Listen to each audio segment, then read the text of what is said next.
തെളിച്ചമേകാൻ പൊൻപുലർക്കാലം വെളിച്ചമാകും നുറുങ്ങുവെട്ടം പക്ഷിപരാഗം തെളിച്ചു കാട്ടും വരുന്നു ദൈവം മനസ്സിനുള്ളിൽ തിളക്കമേകിടാൻ തരുന്നു ധ്യാന പ്രകാശമാർക്കും വിളക്ക് വയ്ക്കുമ്പോൾ നുറുങ്ങുവെട്ടം ഇറങ്ങിടട്ടെ ഹൃദന്തമെല്ലാം യുഗപ്രകാശത്താൽ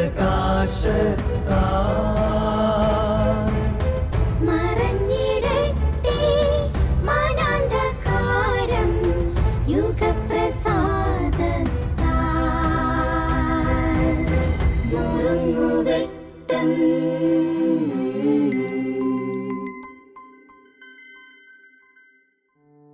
പ്രിയം നിറഞ്ഞവരെ, ഏതാനും ദിവസങ്ങൾക്ക് മുൻപ് ഒരു അപ്പനും അമ്മയും അവരുടെ 13 വയസ്സുള്ള മകനുമായിട്ട് കൗൺസിലിങ്ങിനായിട്ട് എൻ്റെ അടുത്ത് വന്നു. അവരുടെ പ്രശ്നം ഇതാണ്: ഈ 13 വയസ്സുള്ള മകൻ ആരെങ്കിലും അതിഥികൾ വീട്ടിൽ വന്നാൽ മുറിയിലടച്ചിരിക്കും. അവൻ കൂട്ടുകാരാരുമില്ല. അപ്പോൾ അവനുമായിട്ടുള്ള സംസാരത്തിൽ എനിക്ക് മനസ്സിലായത് അവൻ അപകർഷതാബോധമുള്ള ഒരു പയ്യനാണ്.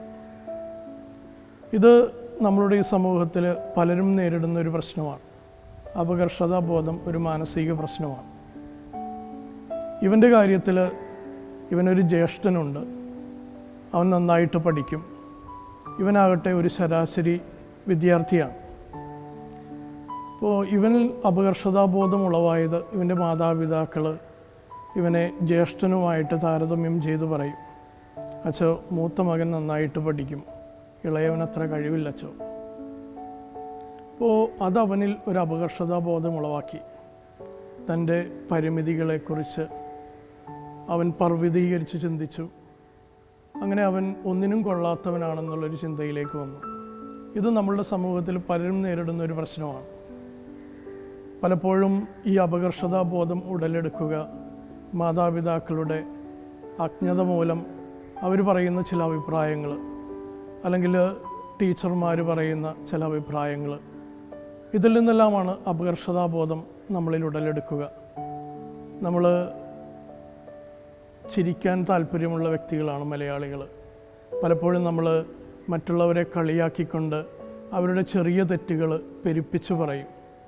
ഇത് അവരെ മാനസിക പ്രശ്നങ്ങൾക്ക് അടിമകളാക്കും. അവർ അപകർഷതാബോധത്തിന് അടിമകളാകും. അപ്പോൾ ഇത് ഇന്നത്തെ സമൂഹത്തിൽ നേരിടുന്ന ഒരു വലിയ പ്രശ്നമാണ്. ഈ അപകർഷതാബോധത്തിൽ നിന്ന് നമുക്കെങ്ങനെ പുറത്തു കിടക്കാം? ഏറ്റവും നല്ലത് ദൈവം നൽകിയിരിക്കുന്ന താലന്തുകളെക്കുറിച്ചും കഴിവുകളെക്കുറിച്ചും കൂടുതൽ ബോധ്യമുള്ളവരാകുക. അതിന് ദൈവത്തിന് നന്ദി പറയുക. അപ്പോഴാണ് നമ്മൾ ഈ അപക്വമായിട്ടുള്ള ഇങ്ങനെ മനസ്സിനെ നമ്മളെ ചഞ്ചലപ്പെടുത്തുന്ന ചിന്തകളിൽ നിന്ന് പുറത്തു കടക്കാൻ നമുക്ക് സാധിക്കുക. യുദ്ധത്തിൽ ഒരു കാല് നഷ്ടപ്പെട്ട ഒരു പടയാളിയെക്കുറിച്ച് പറഞ്ഞു കേട്ടിട്ടുണ്ട്. ഈ മനുഷ്യൻ അയാളുടെ കാല് നഷ്ടപ്പെട്ടപ്പോൾ അയാൾ പറഞ്ഞു: ദൈവമേ, നീ എനിക്ക് ആരോഗ്യമുള്ള ഒരു കാല് നൽകിയല്ലോ. വീണ്ടും ഏതാനും മാസങ്ങൾ കഴിഞ്ഞപ്പോൾ അയാളുടെ 2 കാലുകളും നഷ്ടമായി.